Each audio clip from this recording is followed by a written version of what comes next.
Istiqomah Intan. Istiqomah, Masya Allah. Namanya bagus sekali, Istiqomah Intan. Silakan. Saya ingin bertanya, apa motivasi Bapak menjadi seorang pemimpin yang tadi sudah disebutkan gubernur sampai 2 kali periode, dan bagaimana cara Bapak itu mau manajemen waktu? Terima kasih. Wassalamualaikum warahmatullahi wabarakatuh. Waalaikumsalam.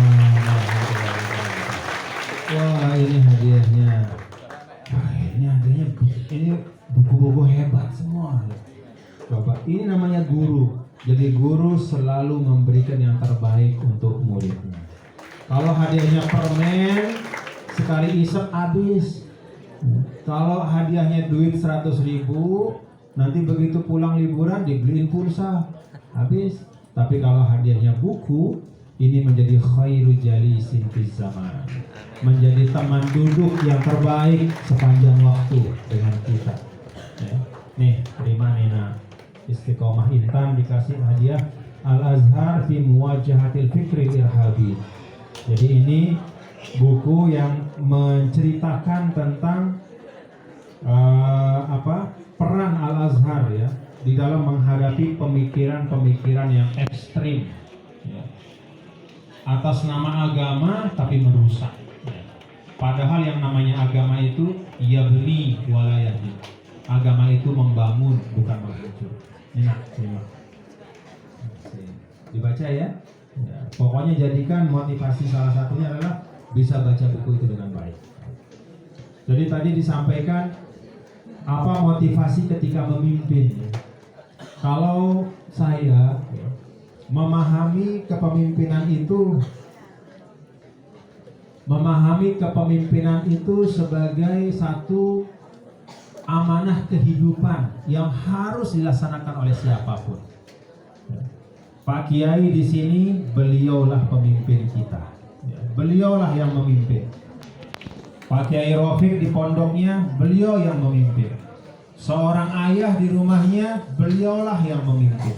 Seorang ibu kepada anak-anaknya dia juga pemimpin. Kita kepada diri kita adalah pemimpin. Artinya apa? Setiap manusia itu mengemban tugas kepemimpinan, baik dalam makna yang luas maupun dalam makna yang sempit. Dalam skala yang luas ataupun skala untuk dirinya sendiri, dia mengemban. Apa yang diperlukan ketika kita memimpin?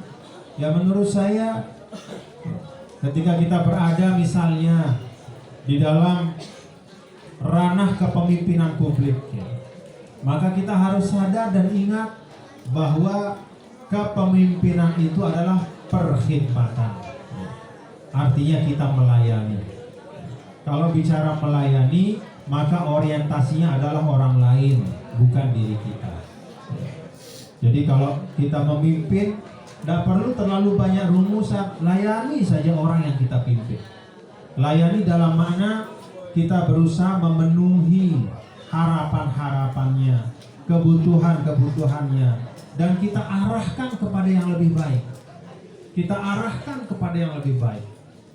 Karena pemimpin itu adalah muwajjih. Dia mengarahkan kepada yang lebih baik. Nah, jadi menurut saya kepemimpinan itu harus dilandasi yang pertama dengan semangat perkhidmatan. Kalau kita mulai dengan semangat perkhidmatan, maka insya Allah kepemimpinan tidak menjadi beban, tetapi insya Allah menjadi jalan perjuangan dan jalan dakwah.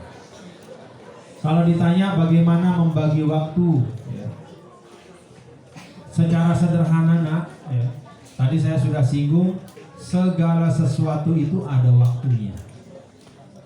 Nah, ketika kita sedang menjalankan satu amanah, maka amanah itu yang kita utamakan. Amanah itu yang kita utamakan. Misalnya saya dulu berkhidmat sebagai gubernur. Sebelumnya saya itu mengajar.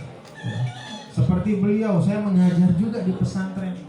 Nah, ketika sedang bertugas sebagai gubernur, menyangkut kemaslahatan orang yang lebih banyak, maka itu yang saya letakkan yang paling prioritas. Sehingga waktu saya prioritaskan untuk itu. Lalu juga waktu untuk mengajar tetap ada, tetapi di bawah itu, ya. Kemudian waktu untuk keluarga juga tetap ada, ya. Tetapi juga di bawah itu, dalam arti apa yang menjadi prioritas utama kita, ya, itulah yang harus kita dahulukan. Sekarang misalnya anak-anak nih, ya, di pesantren nih. Sekarang kalian lagi ngapain nih? Hah? Lagi belajar kan? Karena sedang di pondok pesantren dan lagi belajar, maka prioritas utamanya itu belajar. Dan pada saat yang sama, kewajiban-kewajiban yang lain juga tetap dilaksanakan, tapi yang utama itu belajar. Jadi kalau bicara tentang mengatur waktu, intinya adalah know your priority, ya. Ketahuilah al-aulawiyah, ketahuilah prioritas kita pada saat itu. Insya Allah kalau kita menjalankan sesuatu sesuai dengan prioritasnya, maka semua akan dapat kita selesaikan dengan sebaik-baiknya. Wallahu a'lam bishawab. Terima kasih anak-anakku semua, senang bisa silaturahmi.